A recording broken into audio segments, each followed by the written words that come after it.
Thank you.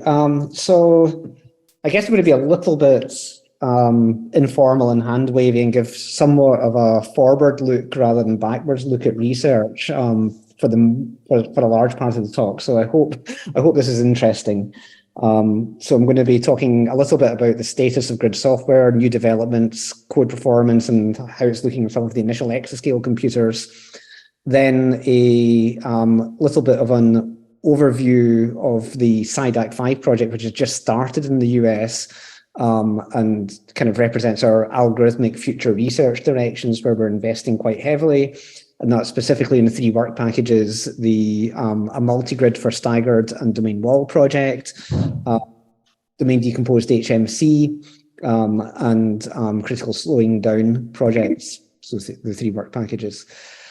So first of all, before we go into both the software and the algorithms for the exascale, it's worth looking at the kind of recent evolution of computing. And the key points that I want to draw from this is if you take the peak floating point performance of systems as they've evolved over time and compare these to the peak memory bandwidth and the peak interconnect bandwidth evolution over time, you can see that the ratio of floating point to interconnect has gone from something like 3 to 900 in 2 decades, and the ratio of floating point to memory bandwidth has gone from a ratio of 1 to a ratio of 14 over 2 decades.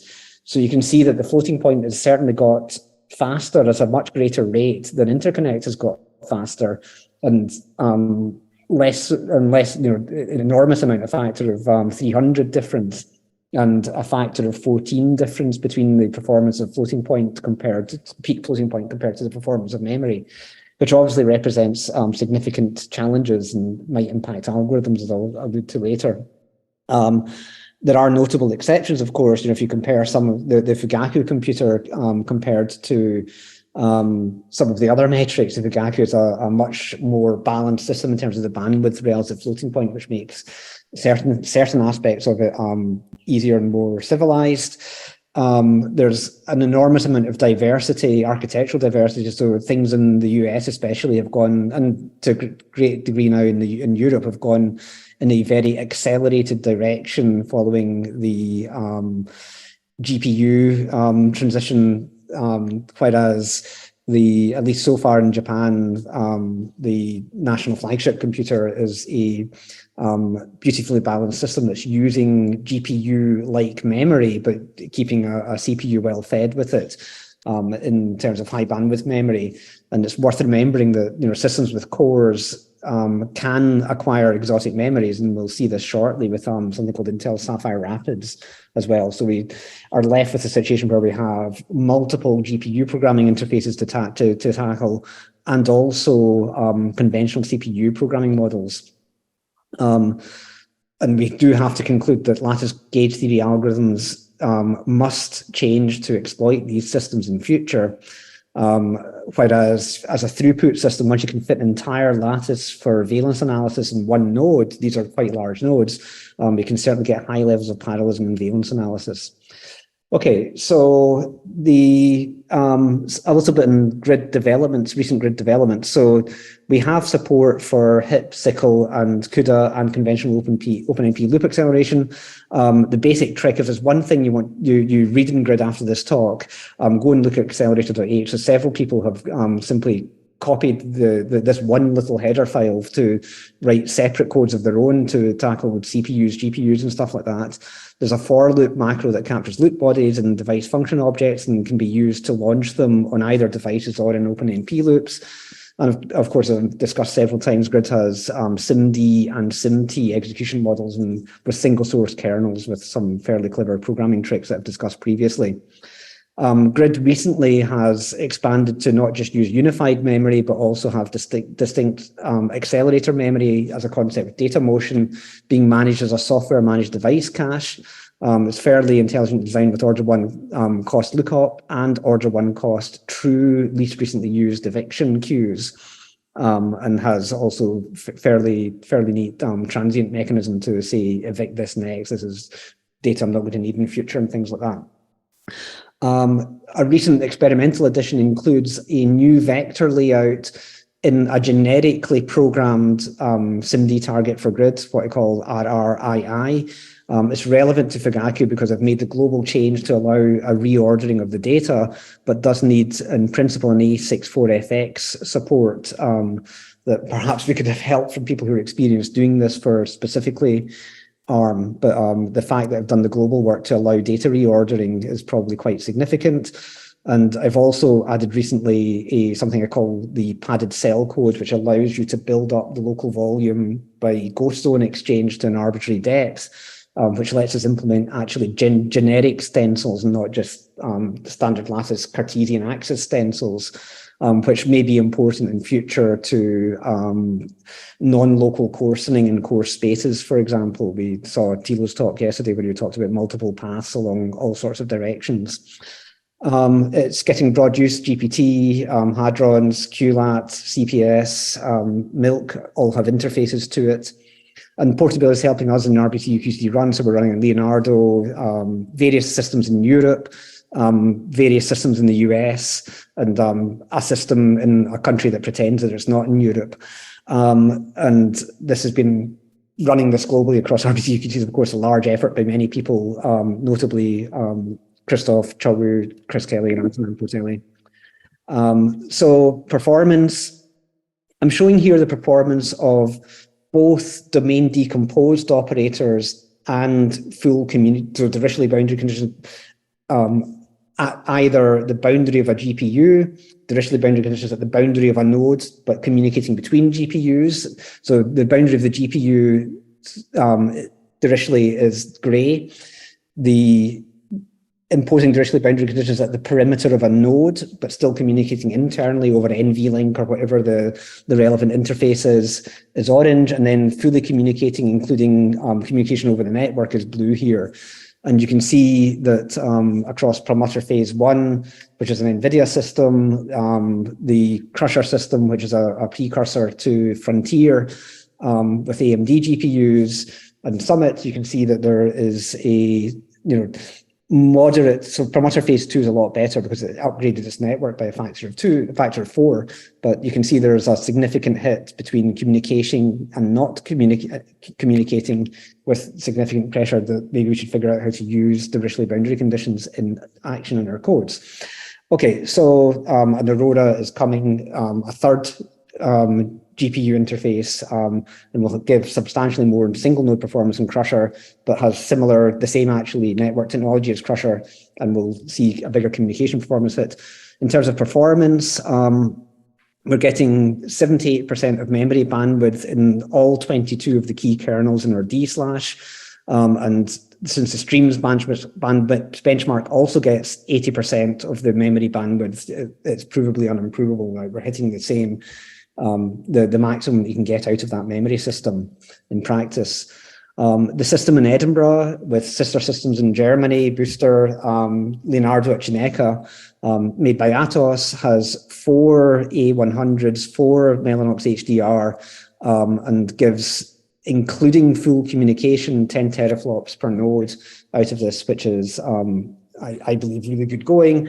You can see the face gathering, the D/ overlapped with MPI communication, and then a face reception, and then so this does the interior D/ overlap with communication on 32 to the 4th per node, then assembles, receives the faces and puts them in place to do add the exterior terms of the D/. So you can see this overlaps communication with computation perfectly. The communication is done before the computation is finished on the system, and it's running this at 10 teraflops while simultaneously drawing 185 out of a possible 200 gigabytes a second in the network. So this is provably optimal, and we saturate bandwidth in every one of these 22 kernels in sequence. We've also run on the AMD nodes that are precursors to Frontier and a system Lumi in Finland, which has 4 AMD GPUs, which are kind of Franken GPUs. Have got two die and one GPU card, and appear as 8 devices over 4 cards. And with appropriate clever mapping to map the points of the hypercube onto these 8-0 to binary 000 to 111 axis. Because this connectivity is a little bit weird, you have to map the topology in a non-trivial way. We get excellent performance with scaling, weak scaling so far out to 128 nodes, and there's no reason to think that it doesn't weak scale beyond that. And running at 7.4 teraflops per node, including communication. So we believe we're doing very well. For the future, so these systems are actually quite balanced, right? The comms is actually fairly good for a sizable local volume like 32 to the fourth, but these are powerful nodes, so 32 to the fourth isn't that unreasonable.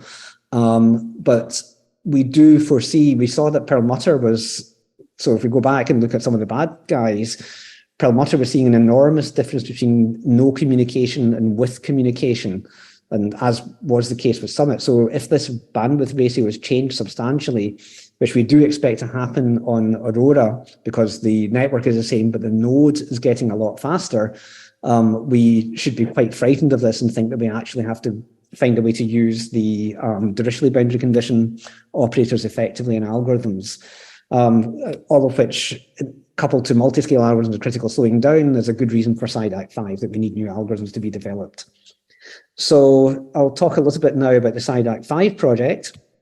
So the aim of this really, I've said, I think with various forms of deflation, whether it's compressed deflation that Christoph and Chulbu and others developed, or whether it's uncompressed deflation or whatever, the valence sector is in principle solvable. We know how to solve lots and lots of valence properties in parallel on a very large machine, providing we can shrink each individual solve to run on a separate isolated subset. And there's various degrees of elegance of how you go about that. The problem we have is scaling hybrid Monte Carlo, especially for domain wall and to a certain extent staggered, where there is no effective multigrid for either as yet. So we're interested in running the hybrid Monte Carlo, performing this path integral with all the pseudo-Fermion integrals and the forces where the gauge configuration is updated between each consecutive solve, and the solvers have to be run from scratch with minimal setup cost or whatever to give a solution in a serially dependent way where there's little parallelism between the different solves. They're serially dependent. So the proposal that we made successfully was for a 5-year project looking at multi-scale acceleration. It spans, so it's running from 2022 till 27, October. Spans 3 US QCD labs, 8 universities, and 1 SIDAC related lab, a SIDAC Institute-based lab, and 2 universities. So the idea of SIDAC is that it is a algorithmic research collaboration between consumers, end users, end science problems, and the SIDAC Applied Math and Computer Science Institutes, where we will jointly engage in genuine research that is of fundamental interest to both fields. So both applied math, computer science, and we partnered with the SIDAC Fast Math Institute on the algorithmic side, and it's funded by both DOE, HEP, and ASCAR. There are 3 work packages, the first of which is multigrid for domain wall fermions and staggered fermions, and the second of which is for transformational sampling algorithms, and the third is for what we call large domain decomposed HMC, with the idea being that we will not go to small subdomains, but a large domain, the size that's appropriate to run in a single multi-GPU compute node, and minimize communication between these domains with the DDHMC.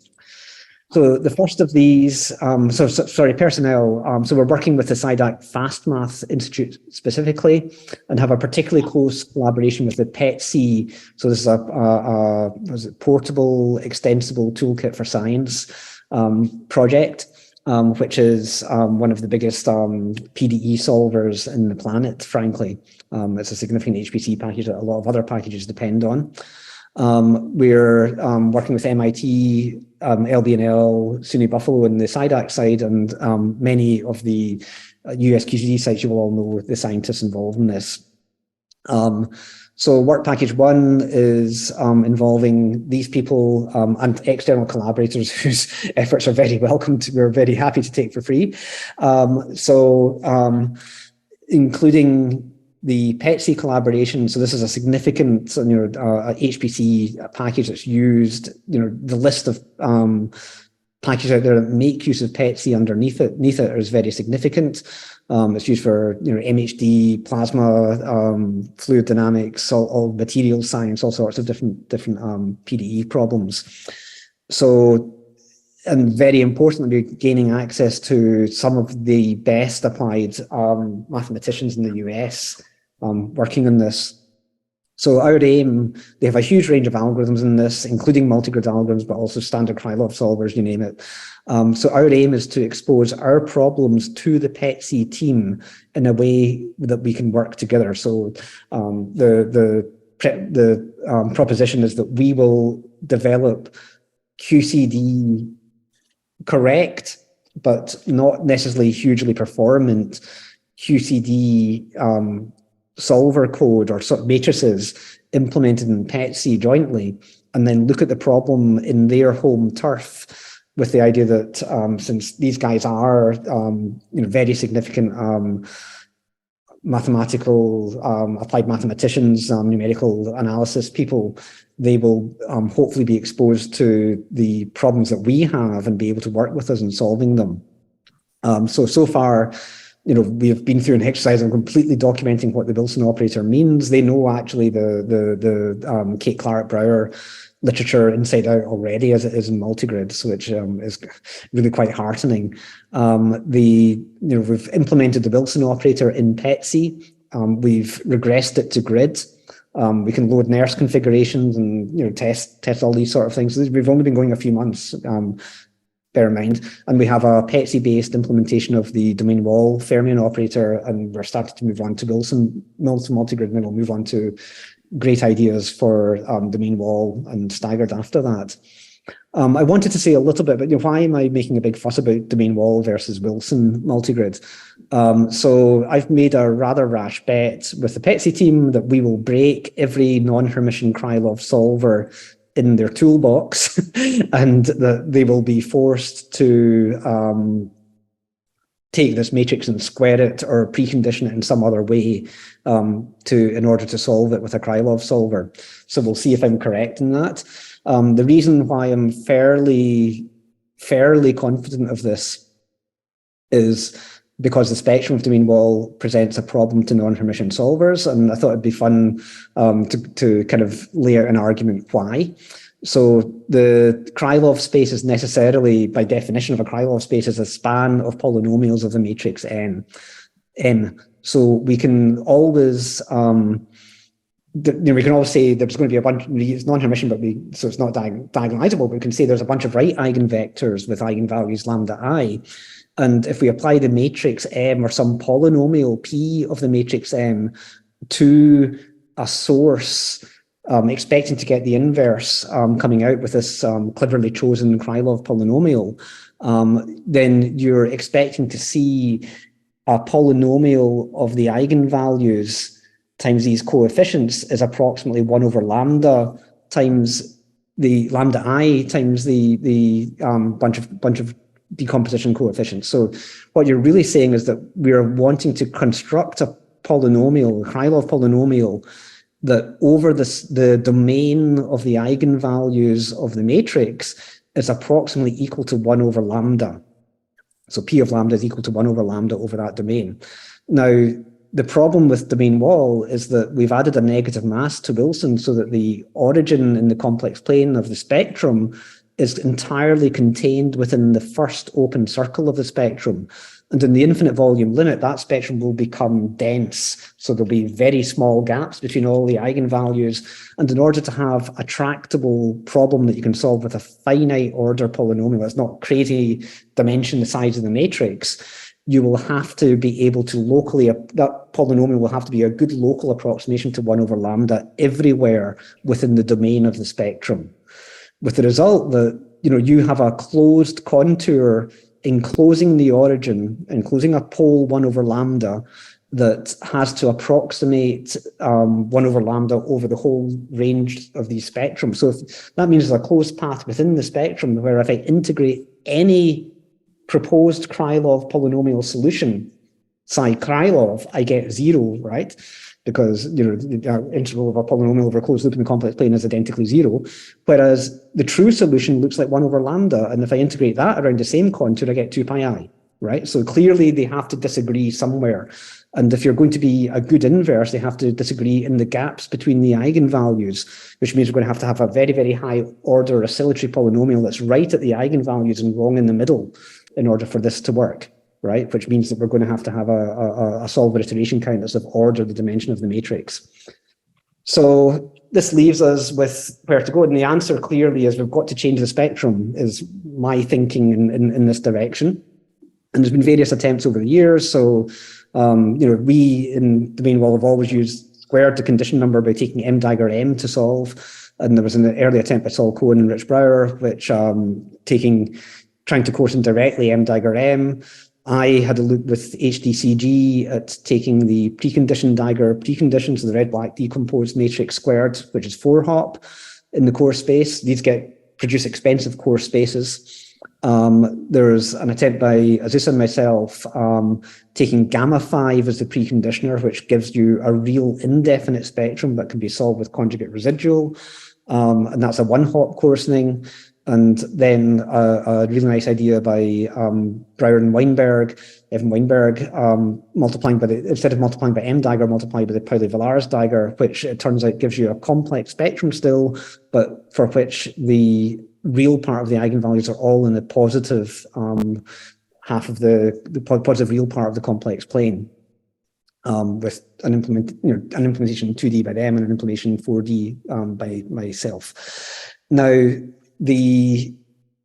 a possible plan, and one of the reasons I've mentioned the generic stencils, is that I think that in grid we may end up directly coarsening the two, rather than, so they coarsened the Pauli-Villars adjoint and they coarsened the light operator in this product. So there's a projection to the core space and back to the fine space and back to the core space again, which is kind of inexact. And I suspect we may end up having to coarsen directly a 2-hop operator, as was the style of Cohen and Brower back in 2012, but with instead taking the Pauli-Villars adjoint in the complex spectrum. Whatever it works out as, we're going to work with PETSI. They have all sorts of algorithmic tools like algebraic multigrid and things like that in their code. And there's lots of good ideas arising, and it will be really interesting to see what we can come up with. Work package 2 is the transformational sampling algorithms for QCD for HMC, and this is twin track. There's a generalized Fourier acceleration of HMC using the Riemannian manifold HMC, which is a project that, or the RMHMC has been running throughout the ECP project, and there are new ideas for different ways to generate the momentum distribution for RMHMC, which we're continuing to explore in the SIDAC project. The second direction in WP2, and there may be further directions, and these things will evolve under brainstorming and ideas and so on, but there's a ongoing project where you'll see Nobu Matsumoto will talk in this workshop on the trivializing maps or field transformation HMC,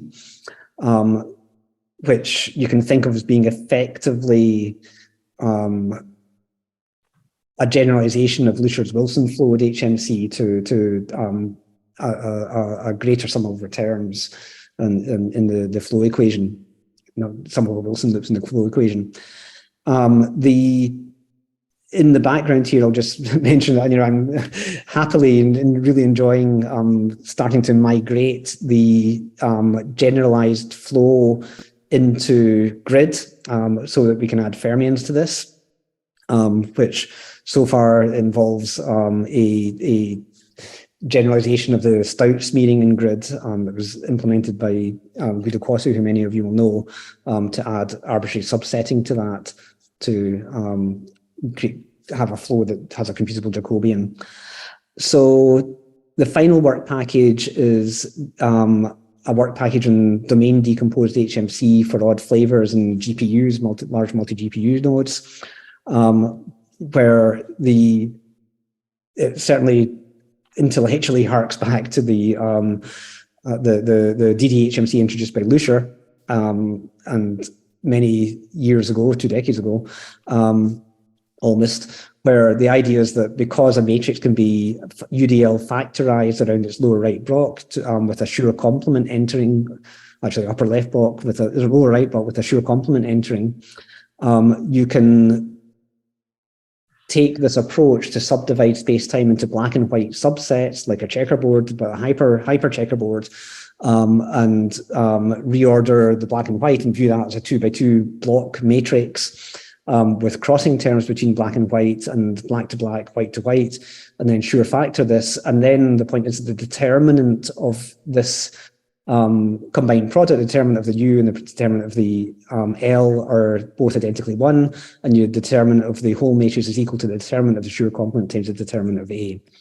So having done this, you can writing the Dirac operator in this fashion, you can write the overall determinant as the product of 2 local determinants and a Schur complement factor. And the idea is that you can stick these inside a multi-level integrator in HMC and integrate the local determinants on a finer time step than the boundary determinants.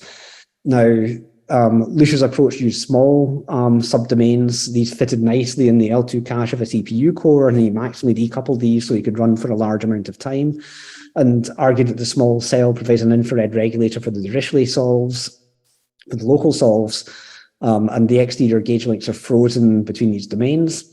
However, that means that the distance of propagation inside these propagators entering the Schur complement determinant are relatively short, so the level of force suppression has to be kind of limited, and therefore that level of suppression of the force is therefore going to affect the integrator time step hierarchy you can obtain in practice in an evolution successfully.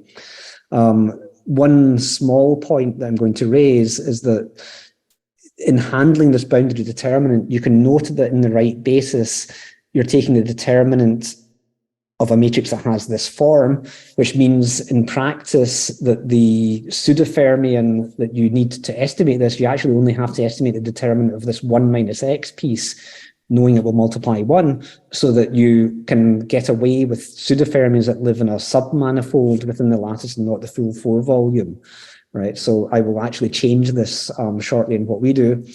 What's not to like about what Lusher's doing? Why am I changing stuff? Well, it's not friendly to odd flavors. There's no obvious way to take the square root.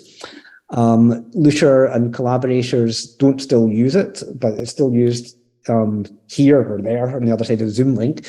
There are spikes in delta H, and there's a loss of efficiency due to inactive links not being updated in the HMC. So what we're going to change is, so it's structured as serial small volume evolutions, which is good for CPUs, but it's actually the opposite. It's terrible for GPUs. So we aim to make a GPU-friendly approach where we seek the gain of communication avoidance, but do not aim at a small cell. That has certain advantages and disadvantages, right? So it means it will be very, very friendly to a GPU node because it'll have a big cell that you can put in a GPU and just run like crazy fast as GPUs do. And so in other words, we'll make the domain as big as a multi-GPU exascale node, but we'll expect to lose this infrared bound on the subdomain solves. So they'll become less well conditioned than they are in the standard DDHMC. But we expect to be more accurate because and have force suppression because the Dirichlet operator will be a better approximation for the full operator because we're approximating or changing it in much fewer time slices, and the fraction of active links should be higher. So it'll be more numerically efficient than small domain DDHMC.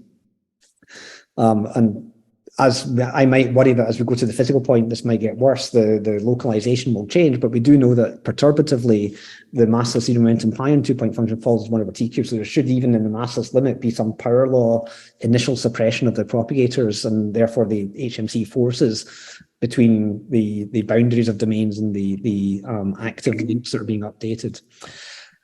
Okay, so how do we do this with domain wall? Well, we know domain wall, unlike other fermion actions, has a Pauli-Villars over light ratio in its determinant.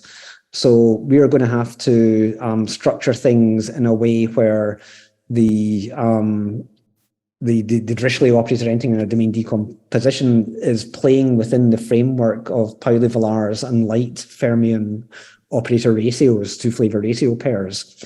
And the obvious way to do this is, of course, you take a light local, which you really want, and then force in the light Dirichlet and then cancel it back off again in a Hasenbusch ratio with the Pauli-Villars Dirichlet, and then drop back to the Pauli-Villars with the full communications.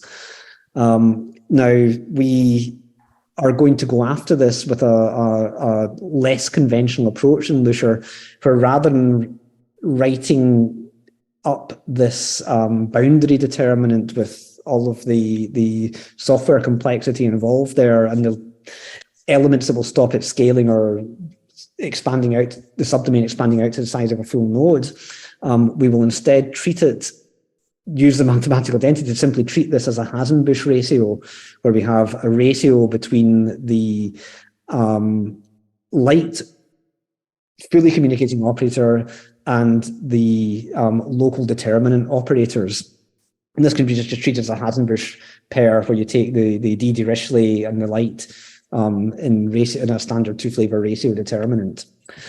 So we are going to keep 4D pseudofermions. So unlike Lusher, if we expand out the D Dirichlet is the fully communicating operator plus some variation delta D that lives only in the boundaries between domains, you can see that we will get a pseudofermion ratio will have terms that involve propagation from a boundary into the bulk, into the middle of the subdomain, and vice versa, and then terms that involve propagation from boundary into the middle and back again to the boundary, etc. So this actually differs somewhat in the structure and actually gives 1 power less suppression by the propagator with the local subvolume propagator than you get with Lusher's approach with the 3D pseudofermion. So this will probably give a noisier force estimate because there are terms here that are linear in the propagator and not quadratic in the propagator.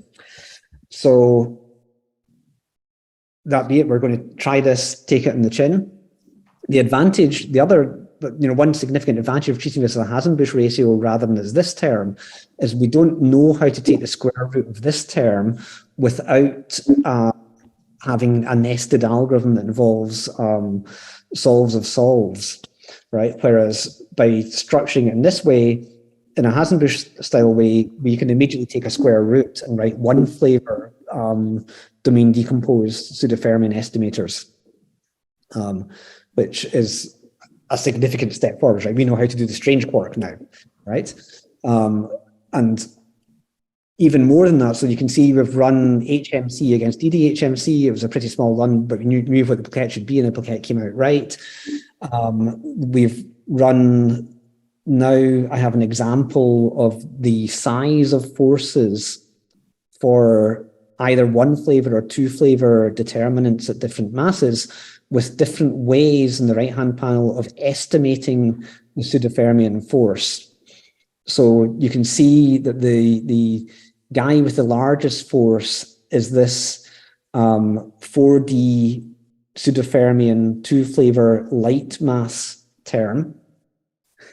And as I anticipated, it's noisy. It got a large force, and that's almost certainly stochastic noise because, as I said, it has poorer estimation properties than Lusher's approach with the 3D pseudofermion. So if you compare the green to the purple, you can see with the 3D pseudofermion, the purple force is lower than the green, even though they're estimating the same thing, right? And that's because there are noise terms linear in propagators, and proportional to one propagator, where there would be only terms proportional to 2 powers of propagators in the purple estimator. So the interesting thing, though, is that we can take in blue here, the one flavor strange quark force. And you can see that blue has a substantially reduced force. It's heavier. The strange quark, you would expect it to be smaller. But the interesting thing is that we can actually take the square root and add it twice and take 1+1 flavor for the light. And the 1+1 flavor for the light has a lower force than the 2 flavor estimator. This is a log scale, a substantially lower force than the 2 flavor estimator for the light. So it looks like this is a case where an old idea by Tony Kennedy and Kate Clark of taking n roots of a pseudo-fermion determinant to reduce noise has actually worked, and taking 2 roots has been, in fact, efficient in reducing the noise and the force compared to the 2 flavor pseudo-fermion estimate, which is looks at least worth pursuing. This was in a 16 cube volume, a relatively large light quark mass, and the question is, how does this scale to the physical point and then larger volumes, etc. So we're close to physical. This same parameters as one of our physical point ensembles, but an LS12 instead of 24, but same input quark mass. We've been running on Crusher. We don't expect to see particular speed up from DDHMC because Crusher's communications is great in any case, but it's interesting to run and tune it nevertheless, and then count the number of matrix multiplies and with and without communications, and see how much of a gain we would get as a function of the communication, how slow the communication is. So we did have some nice surprises. We could see that despite being such a big volume, the condition number is still improved by the Dirichlet boundary condition. You can see the number of iterations to solve decreases the smaller we make the subvolume for the Dirichlet boundary conditions. We kind of wondered why we solved eigenvectors with domain decomposition and eigenvectors without subdomain decomposition. And you could see that, of course, the eigenvectors, when you subdivide the matrix into disjoint domains, you end up with eigenvectors that are localized to each domain. And you can see the global eigenvectors. And you can see actually what's happening is we're kind of forcing the eigenvector to have an infinite square well style boundary condition at the edges of the domain. And not surprisingly, the eigenvector is more curved and the eigenvalue lifts as a result. So we could understand the nature of the infrared regulation that you're seeing through seeing how it's distorting or forcing these eigenvectors and therefore lifting their curvature and their eigenvalue. So having done that, we went to the 48 cubed, as I said. You can see that again, this pattern repeats with a 2 flavor boundary. With this choice, the pseudo-Fermion estimator has quite a large force, but when we go to 1+1 flavor, taking the square root twice, we get a much reduced force, which is now below the force of the strange substantially. So we're making progress. This is a work in progress, as I've said. We're now going through a game of trying to further reduce this force by introducing partial Dirichlet boundary conditions where the matrix remains connected on the S equals 0 and the S equals LS-1 slice, but is disconnected in the bulk, so that we keep it more faithfully close to the original matrix for physical surface states, but different in the bulk, and saving, the communications overhead will drop to 2 over LS times the original communications load, which in LS24 is going to be a factor of 12 gain, right, in the communication, and it's certainly going to be enough. So we're playing with this. It's a work in progress. We don't yet have a wall clock gain. We're actually quite close to parity. Now, the figures here are actually somewhat better. So we've actually crossed over and got faster with the HMC, and we're now trying to make sure that with fine tuning that the average delta H is the same in both the HMC and the DDHMC runs and so on. So we're working on this. We're making progress. We'll see where it goes, but it's an active line of research. So in summary, Grid gives good cross-platform support with single source code with good performance across a large range of platforms. It has CPU, GPU, unified programming. It's well optimized for both. On the systems we're looking at, we hit engineering limits like the network bandwidth or the memory bandwidth is a thing that's limiting us from going faster. Which is a kind of guaranteed not to improve limit for most of these systems. where both multi-scale physics and computer engineering dictate that we have to look at new algorithms in future, right? And we have a 5-year project that's starting to look at this. This is a SciLec 5 project. Multigrid for domain wall and staggered are actually intrinsically harder than Wilson. I think it gave hopefully a fairly convincing argument why that's the case. Advanced multi-scale aware gauge sampling is the second work package, is actively under research, and Taku and Nobu and Akio in particular are working in this.